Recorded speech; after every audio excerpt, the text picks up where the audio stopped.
I found something quite interesting and I want to share it. It's about listening with heart.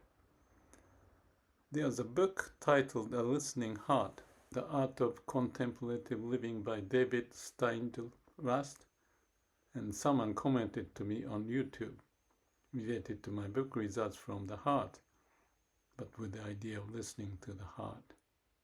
So here are some phrases I picked up from the first chapter of the book, A Listening Heart, and I found it interesting. And it's kind of at random, but there may be some flow that you can follow.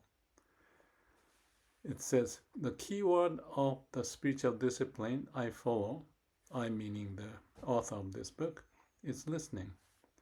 This means a special kind of listening, a listening with one's heart. To listen in that way is central to the monastic tradition. Benedictine spirituality is rooted in the broader and more ancient tradition of the Bible, but here too, the concept of listening is central. The transcendent God communicates self through nature and through history. The human heart is called to listen and to respond. To listen in this way means to listen with one's heart, with one's whole being. The heart stands for that center of our being at which we are truly together with ourselves, not split up into intellect, will, emotions, into mind and body. Together with all other creatures, for the heart is that realm where I am paradoxically not only most intimately myself, but most intimately united with all, together with God, the source of life, the life of my life, welling up in the heart. In order to listen with my heart, I must return again and again to my heart through a process of centering, through taking things to heart. The daily discipline of listening and responding to meaning is called obedience. Obedience in the full sense is the process of attuning the heart to the simple call contained in the complexity of a given situation. The only alternative is absurdity. I must give myself so fully to the world that reaches me that it will send me. Being sent by the word, I will be obedient to my mission, thus by doing the truth lovingly, not by analyzing it, I will begin to understand. This is a daily task, a moment-by-moment discipline. I eat a tangerine, as an example, I guess, and the resistance of the rind, as I peel it, speaks to me. If I am alert enough, its texture, its fragrance, speak an untranslatable language which I have to learn. To give thanks even when we cannot see the goodness of the giver, to learn this is to find the path to peace of heart. For happiness is not what makes us grateful, it is gratefulness that makes us happy. Detachment decreases our needs. The less we have, the easier it is gratefully to appreciate what we do have. Silence creates the atmosphere for detachment. The listening, which is the essence of this spiritual discipline, expresses itself in bringing life into harmony with the cosmic rhythm of seasons and hours, with time, not our time, as T.S. Eliot calls it. So that's from the first chapter. And I read the rest I skimmed through, but instead of saying anything about it, I just want to continue our discussion because I had the dialogue with GPT, and the dialogue itself related to this book is interesting. So GPT summarized the key part of the chapter 1. One is listening as a sacred discipline. True listening is responsive and wholehearted, an act of obedience to the voice of God. It involves the heart, the center of unified being, rather than divided intellect or will. Number 2, biblical roots and Benedictine wisdom. The Bible and rule of Saint Benedict both begin with the call to listen. All history is seen as a dialogue between God and the human heart. 3, obedience reimagined. Obedience is not compliance but attunement, like alignment. Absurdity arises when we become deaf to meaning. Listening restores clarity and direction. Number 4, silence and detachment.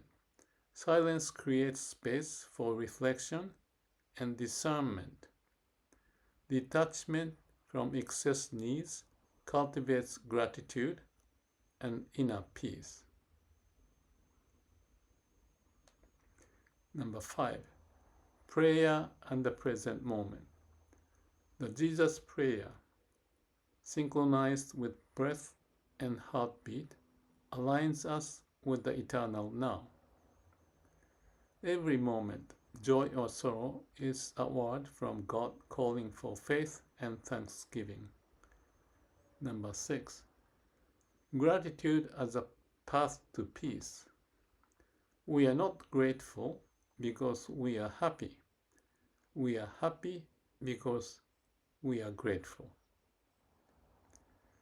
Seeing all as gift, even suffering, leads to deep trust in the giver. Number 7, meaning beyond understanding.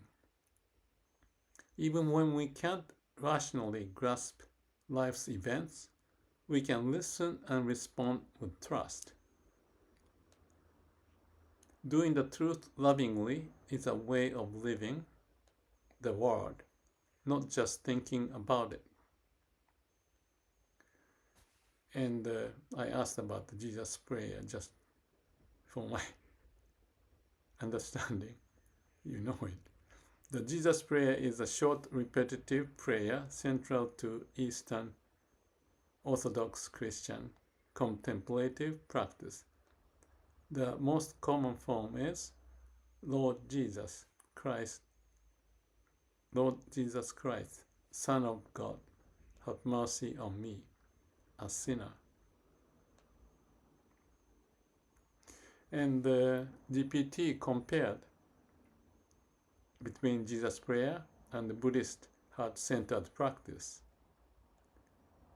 And I think I'll just put it in the description. It's easier perhaps because it's like a table.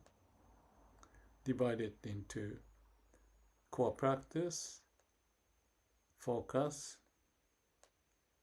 outcome, mode, and they are quite similar.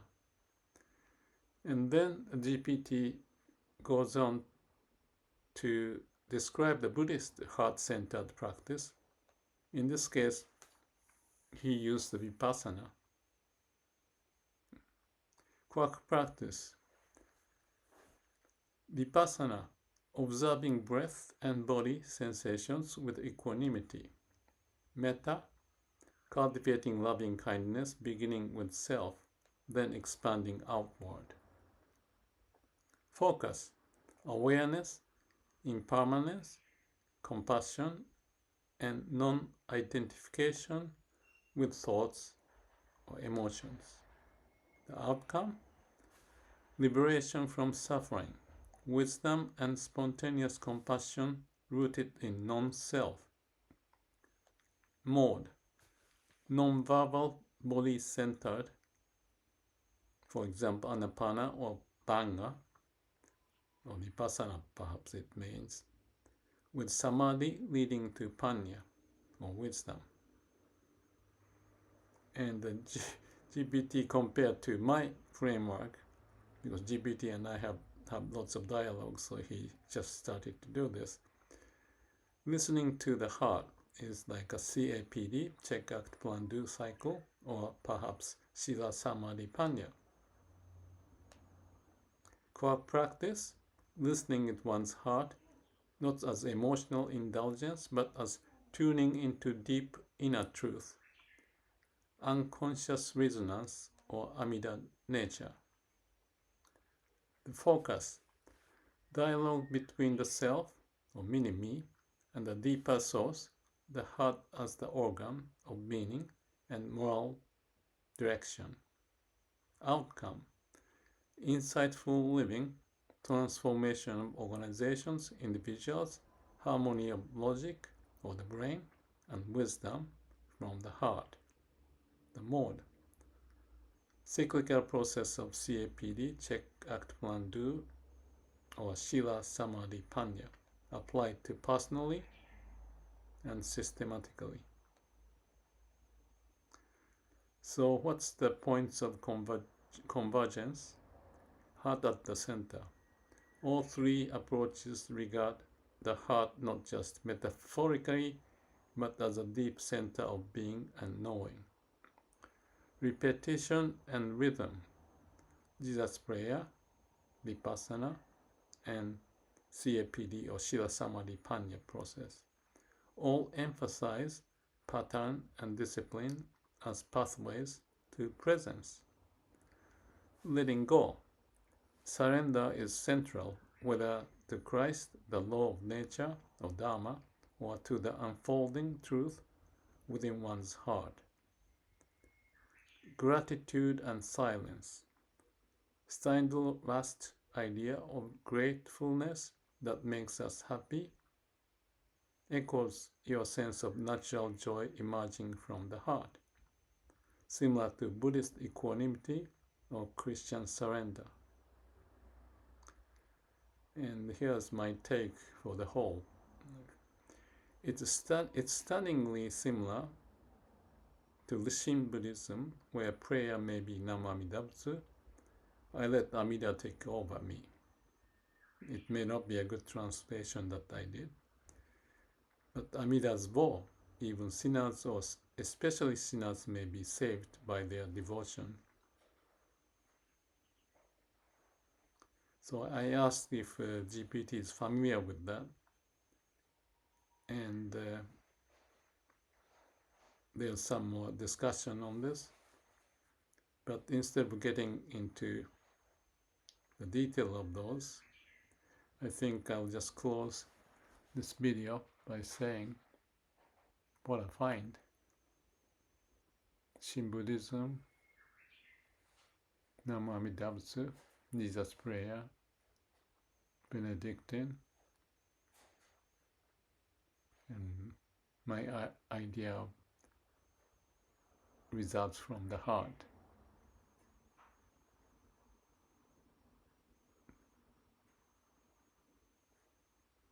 What do you think? Send me some comment, and I'll try to put some more description in this, more in this description to go with this video. Thank you, and let's listen and live with our heart.